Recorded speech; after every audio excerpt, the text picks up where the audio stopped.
fires right off there.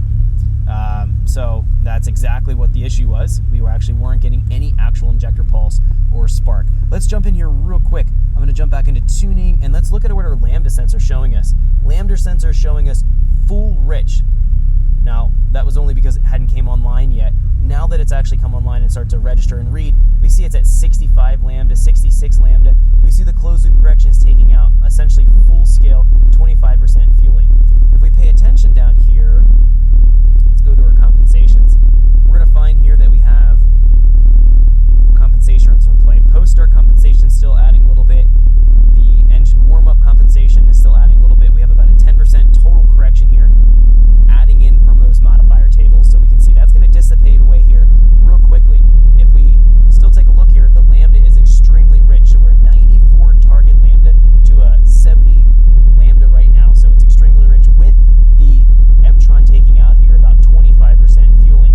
So we have a substantial overfueling situation. That's likely because these VE values are just too high. And I was mentioning that when we run the baro pressure sensor for the speed density for a true alpha N, these VE values need to be chopped way down. Now we still could have the fueling data being off, but for sure we need to probably chop those down. So we see VE showing here 30%.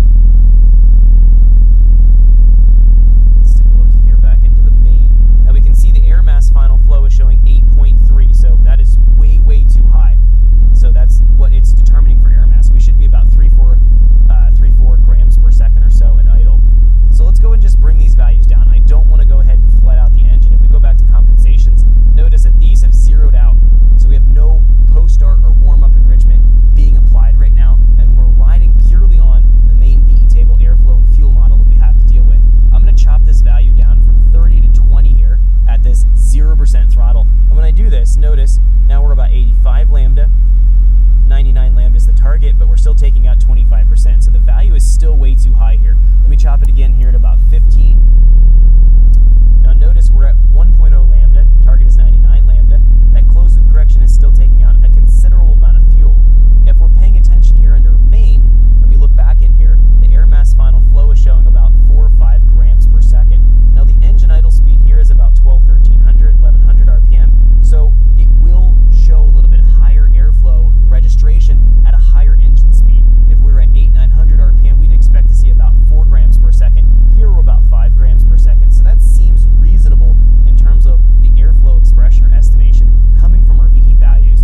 Now, what we need to do from here is still lean out the mixture. We're going to probably have to go in and chop down the injector dead time a little bit.